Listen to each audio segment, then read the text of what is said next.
I don't know what happened with this one, man, because I was really excited about seeing it. Everyone's saying it's really good, but I walked out of the theater and I'm like, I wasn't a big fan of that movie. Like, what happened with it? What do you think happened? Do you think? What do you think happened? This happens all the time, Ricky. A lot of people overhype movies. They say it's fucking great. So you go in, you're thinking what their expectations, what they give you. You're like, holy shit, this movie's going to be amazing. And it's not that. Yeah. It's not that at all. Lower your expectations and you will probably enjoy it more than we did. So it's my fault.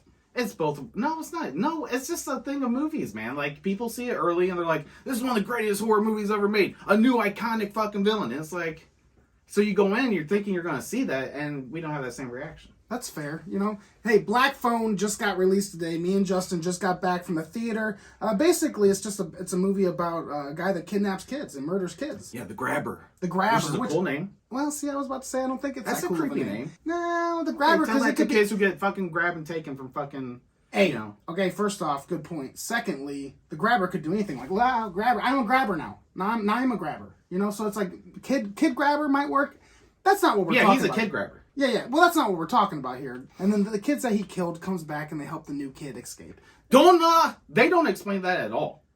Well, no, they don't explain anything. We'll get into the negatives though about this movie, Justin. Okay, well, fucking tell them the truth. The dead kids help the new kid get out of the fucking basement. Basically, is what the movie's about. Basically, if you've seen the trailer, that's the story. Exactly. I mean, from beginning to end. Yeah, and like I said, I went into it with high expectations. Probably my fault, thinking it was going to be really, really, really good. I walked out not thinking it's that good. We have positives, we have negatives. We actually have something we disagree on, so that'll be fun. Let's get into the positives about this one, The Black Phone. I think the first one that we agreed on is the acting. Not Robin, not the little, what was his ethnic... It doesn't matter what it's ethnicity. See, you can't say it either. Ethnicity. Ethnics. That's a cut out because we can't even say the word, so we look like fucking idiots and look like racists as well. Yes, Robin did suck, Ricky. He's in the beginning of the movie, so like immediately I'm like, oh no, I'm glad that he died. Yeah, some of the kid actors were terrible. The two main kid actors, the brother and sister in the movie, don't remember their names, are freaking really fucking good. But this is a positive of the movie. The acting was good. Ethan Hawke was fucking fantastic in the movie. That is one thing that everybody who reviewed this movie really got right. He does steal the show. Anytime he's on screen, your eyes are glued to that screen. He does really creative things with the killer. I'm not going to go as far as say he's one of the best horror movie villains we ever got all the time, because they don't go much. If you see, like I said, if you've seen the trailer, you've basically seen all of his scenes. Yeah. It's just extended out a little bit in the movie. Yeah, the young actor playing Finn, we don't know his real name because we're... Very good, though. Very good, very believable. Content creators. His sister, hands down, amazing. Yeah, she was incredible. She was the comic relief, really. Yeah, and she made me feel. Yeah. She made me feel. Got you in the feels, for sure. Got me in the feels. The dad, I thought, did a good job. Jeremy Davies, who's, I guess, made a comeback after 20 years of been missing. He did pretty good as well. Overall, besides Robin, solid acting in this one. Yeah, it's a well-acted movie outside of Robin. Another positive we have is the cinematography in this movie. Like, the aesthetic. Some of these scenes were fucking very fun to watch. Yes, it was, I think the late 70s the movie was set in. It felt like a 1970s movie. I really especially liked it where the sister went to these dream sequences where she's seeing kind of what's going on with the grabber and where he's taking these kids and all that good stuff. That shit looked pretty cool. They did a little different color tint with that. So yeah, the cinematography is great. Scott Derrickson does really good with his cinematography, for sure. The more you say the grabber, does it sound more silly? No, I like that. That's a good name for a fucking serial killer. What would you call them? The kid getter. Okay. Yeah, the grabber's better. Another positive we have for this movie, it's a well-made movie. Yeah, like you're watching it. Yeah, you're watching. You're like, this is a well put together movie. You're in good hands. I had so much hype going into this movie, not just because of the early reviews saying it's freaking excellent, it's a masterpiece and all that good stuff. The Sinister is one of my favorite horror movies come out in the last 20 years. I fucking love that movie. Death, I think it's one of the scariest movies of all time. I thought Bughuul was one of the scariest villains we've had. He's way scarier than the Grabber, actually, I think. Yeah, dude. Yeah. The Grabber is Ethan Hawke in a mask. Yeah, again, great performance though. Yeah, for sure. Yeah, he also did Exorcism of Emily Rose, which was a movie that creeped me out. This is one of my least favorite films by him. I think it's probably I even like Deliverers from Evil better, which not a lot of people saw, and it's way better than this. I was just very disappointed with this movie, and that's really all the positives that we had. Yeah, we thought about it for a good 20 minutes, and we came up with those three things. And we do have some negatives. Justin, let's get into the negatives. What do you think? Ethan Hawke was fucking wasted. Yeah. 100%. Like we said earlier, they do not go anywhere with this character outside of what we saw in the trailer. Like, they don't dive deep into him. He's a very interesting guy. You're like, okay, what's his history? What's his goal right here? What's his game plan? I don't know. He's just a fucking... When he's on the screen... Kitty fucking... That's exactly what grabber. he is, he's a kitty... He's a kid getter. A kid getter. Yeah. When he's on the screen, you want more Ethan Hawke. Every time he's not on the screen, you're kind of taken out of the movie because you're just waiting for him to get back in the movie because he's so fucking damn good in this role. Yeah, especially when he first shows up. Like, I'm getting like serious like Joker vibes and shit with his performance. Like, I don't know. Like, if they're gonna recast the Joker at some point, get Ethan Hawke. Yeah, hopefully he's not a method actor. He's been kidnapping kids. Another negative we have about this movie is there's absolutely no context to anything. Yes, the black Nothing! phone. The movie's called The Black Fucking Phone. I have no idea what the point of the black phone is. I mean, it's just like It pulsates. It's a Why does it convenient, pulsate? it's a convenient fucking plot device to fucking keep the movie going for this kid, to help this kid to get out of this fucking shitty situation. Yeah. That's all it is. They don't tell you anything behind this black phone. It's just dead kids talking on the fucking phone. Yeah, Finn's sister, she is able to see things that's happening to these kids to help the police in her dreams. They have no context behind why she could do this. They kind of say that her mother, hold on. That's they context, say that her that's context. Okay, but then when you don't explain how her mother has it, then you go back to no It context. gives you a little bit of context though. That's not completely like just out of nowhere. Like No. Nope, because see, then I was like, oh shit, her mother did it. Now let's hear why her mother would. Nope, okay, See, no that's context. Powers. Just shut the fuck up. Just shut the fuck up. There's no Stephen King's context. son wrote the short fucking story. Stephen King's characters in most of his fucking books all have fucking telekinetic fucking sidekick powers. This is a part of the Stephen King fucking family. Okay, well, another thing that has absolutely no context. Why does this guy own 2 houses? And why is one vacant? Well, this is spoiler territory right here. Oh yeah, there's spoilers in this. We'll put it at the beginning of the video. So one of the twists is that he lives in 2 houses. Not necessary. He could just live in one fucking house. Well, he lives in one house with his brother that's completely unaware of what's going on in his own basement.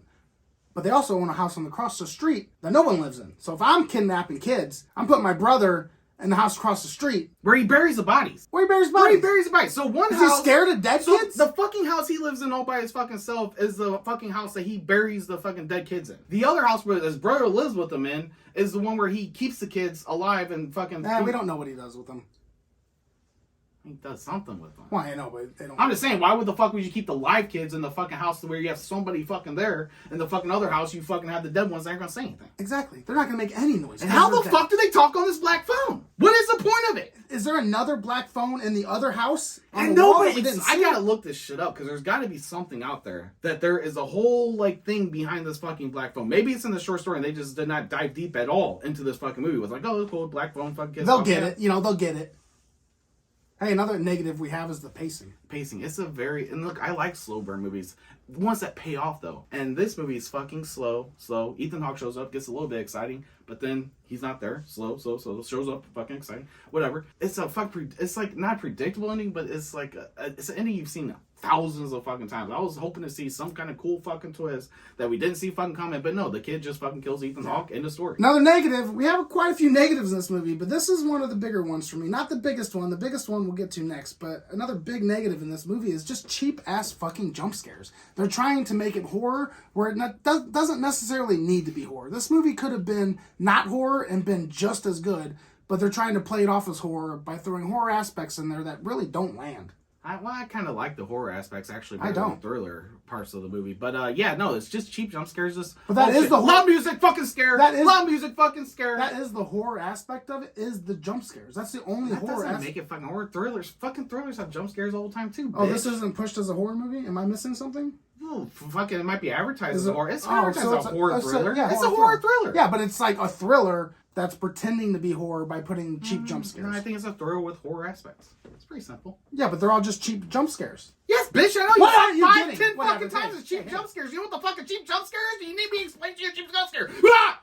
That's a cheap jump scare. It came out of fucking nowhere. It fucking happened. Did it startle you a little bit? Yeah. Was it earned? No. Cheap jump scare. I saw it coming, first off. Okay, our last negative is the dad. Dad. Explain to him why he's a negative. Good performance. Good performance, but they portray him to be a very horrible dad that beats his kids and is an alcoholic and really doesn't. Like the little girl, she's just going to stay in night places and he's not keeping up on his kids. And they portray him to be a very bad dad. And then they went nowhere with it. Absolutely nowhere with it. Well, no, it's they try to tie it back around to try and make him sympathetic. By him coming in and giving his missing son that was just found a hug. It's not enough. It's just, it doesn't make sense to me why it was added into the movie. Like you said earlier, Finn already has these kids at school that are being bullies to him. Yeah. So we don't need to see him getting picked on at school and then him having a rough life. It just doesn't. It's Yeah, unnecessary. so this fucking kid basically, his mother died for suicide. His dad turned to an alcoholic because of it, and fucking abuses the sister because the sister has the same capabilities as her mother. We find out, we don't know what those capabilities truly are, but there's some type of psychic powers. He doesn't want his daughter to go down the same path his mother did, so he beats her because of it. Now it's implied to me that he beats his kids on a consistent basis. Like, they have one scene of it, but they're scared of him the whole fucking movie. Yeah, they're very much on edge when he's around. But he's an alcoholic, and that's usually the case. And then at the very end, where the brother finally makes it out of the fucking home, the dad comes up and apologizes for everything. And I guess we're meant to forgive him for everything. But the reality of it is, next week he's going to be beating his kids again. No, I don't think so. I think he probably changed. And that's why you want to grow up with the dad. Was that too harsh? I don't know why you have to throw in personal Well, shit because with it's it. true, man. Because he's not going to change. Move on! What's next? Well, we have something we disagree on. And we tried to talk it out before the video starts, but we're just not budging on it, you know? You go ahead and tell them what it is. The Dead Kids. I actually liked this part of the movie. I thought it was pretty cool, pretty clever. I like at the end they turned it into, hey man, this is going to be a Home Alone situation. So you fucking set up these traps for the grabber and we're going to fucking beat them all. No? I mean, you keep comparing it to Home Alone. He It just is a Home kind Alone of set thing. up a tripwire. Anytime kids and then sets up fucking accidentally traps, dug it's a hole. fucking Home Alone situation. I guess, yeah, sure. That makes sense. My thing with it is, I would have much rather this been a story about a man abducting kids and then the police investigation and the police finding out who he is. I think more of a thriller story. The I cops think sucked in this movie, though. well, of course They were kind did. of boring. Yeah, of course they were, but I would have rather had the movie go in a route where the police are trying to figure out who this is instead of the dead kids calling Finn on a black phone that's not connected to anything and trying to help him get out of the situation. I just wasn't a very big fan of that part. I felt like if they would have done more with the whole black phone, what the movie's fucking called a black phone, they would have done more with that, give us more of a backstory to it, why it's happening, give us a payoff with it and all that. They don't do that. So I'm kind of in a losing battle right here. But I do like everything that we do get with the black phone. I was just expecting a fucking payoff, and we just unfortunately did not fucking get it. Yeah, he goes to school at the very, very end, and the girl that he likes, you know, he has more confidence at this point. But it's just like, I mean, they set up this whole thing of like, okay, he gets picked on by fucking bullies. His dad fucking beats up the fucking sister. Like I said earlier, his mom fucking dies. They set up all this so at the end it's like, can he overcome all of this? And we know fucking damn well he's gonna fucking overcome it, especially the way the movie's gonna go. They're not gonna make Ethan Hawke turn out to fucking a kitty grabber. You know, take that as you will. It's gonna like he's gonna survive somehow. This kid's just gonna fucking die at the end. They weren't gonna go that fucking route. So it's kind of a predictable fucking ending in that way. We saw it all fucking coming. It's just too much added on to him. Like, does he really need to be fucking picked on and bullied at fucking school? His best friend dies in the fucking movie as well. We don't need all that. Like, you just need two of those fucking things. It would have been fucking fine. yeah, 100%. It's just, that's where it comes into like the slow pace and like, you could cut out fucking 13, 15 minutes of this fucking movie, make it an hour and a half instead of an hour and fucking 45 minutes. Yeah, there's definitely scenes that did not need to be in the movie, that did not drive the story whatsoever. I agree with that 100%. Out of 1 to 5 stars, Justin, what are you giving this movie? Fucking 2.75. 2.75. Yeah. Just right underneath 3 stars. I reckon, like, if you like horror movies, if you're interested, if you like Scott Derrickson. Well, we don't do point. It's like 2, 2.5, 3. So we do a fucking... Well, 2.75. I do 2.75. You It can't doesn't control me. exist. I want to do a 2.75. That does fucking Okay, exist. it's not That's the- better than 2.5. I like it better than 2.5 stars. It's not the ranking system I've been working on. Well, that's You've the one I'm fucking negated doing. all That's the the one work I'm I've been doing. doing on like coming up with a really badass ranking system, but that's all. This It movie has doesn't done matter. a lot of I give it harm to our 2.5. fucking friendship. 2.5 stars on this one, and that means I don't like it. If it was 3, I'd be It like, seems it's like good. you like it a little bit, though. No. If That's I liked it a little bit, it would be a 3, Justin. It's a 2.5. That means like, you know, like we said, there are some positives to it. It's not 2 or 1.5 or 1. It's definitely not 2.75, whatever the fuck that is. It means that if they would have done just a little bit something fucking different, we got more Ethan Hawke, it would have been a fucking 3-star film. Yeah, I agree 100%. 100%. That's what that means. I think 2.5 is just doing a little bit injustice. It is a well-made fucking movie. 2.75 isn't an official ranking on the channel, but you can say it. It doesn't matter. I do. Hey, if you're new here and you enjoyed the video, hit the subscribe button. If you're not new here, we appreciate you watching as always. If you like the video, hit the like button. It helps the channel grow. Yes, and you guys let us know. Do you think this is the most overhyped movie of the year? Because we sure do. I sure do. Yeah, we sure fucking do. Hey, bye.